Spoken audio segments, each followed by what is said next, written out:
Namo Adidatha. Thanks so much for joining me for our daily practice check-in. Listen, listen, listen.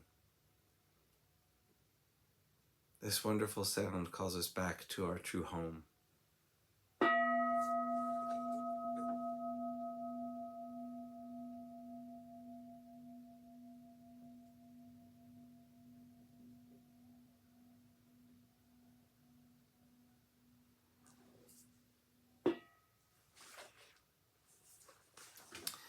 The second mindfulness training.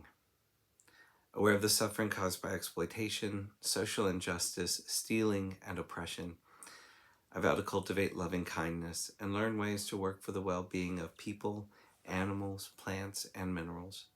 I will practice generosity by sharing my time, energy, and material resources with those who are in real need. I'm determined not to steal and not to possess anything that should belong to others.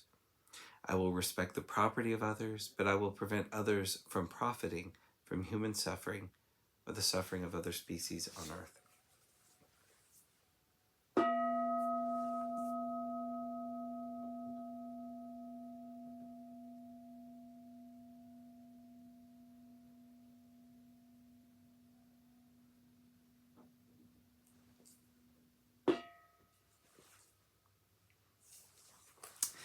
For our Dharma lessons, we've been reading Everything We Do Matters by the Venerable Wuling.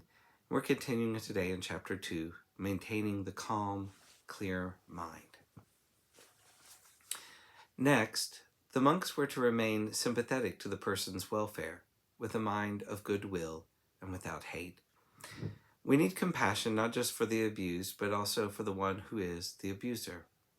One who hurts others does not understand causality, does not understand that by doing this, he or she will continue to be pulled back again and again into the cycle of inflicting and receiving pain. People who hurt others do not understand that the persons they are hurting had hurt them in the past. By retaliating now, they're just perpetuating this cycle of pain.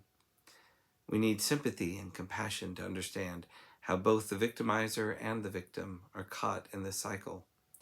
Unaware of the cause and effect that has brought them to this point, they are unable to act wisely. This is certainly understandable. How many of us have learned about causality? We should understand what is really happening when negative things occur in our lives.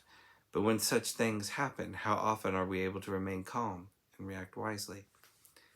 If we are sympathetic to others' welfare while maintaining goodwill, commiseration, and loving kindness for all people, then we will not judge others. We will not say that this person is right and that person is wrong, because we will come to understand that we do not know what is really happening, that we will likely mistake falsity for truth. But if we are able to regard both friend and foe with sympathy and loving kindness, we will then be able to practice the non-judgmental, unconditional giving of love, and thus wish for all beings to be happy.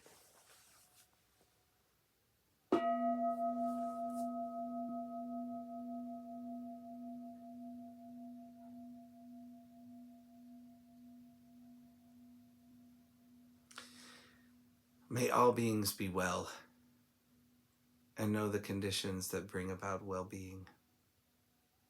May all beings be happy and know the conditions that bring about happiness.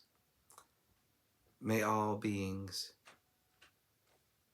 be at peace and know the conditions that bring about peace. Namo Phat. Thanks so much for joining me today.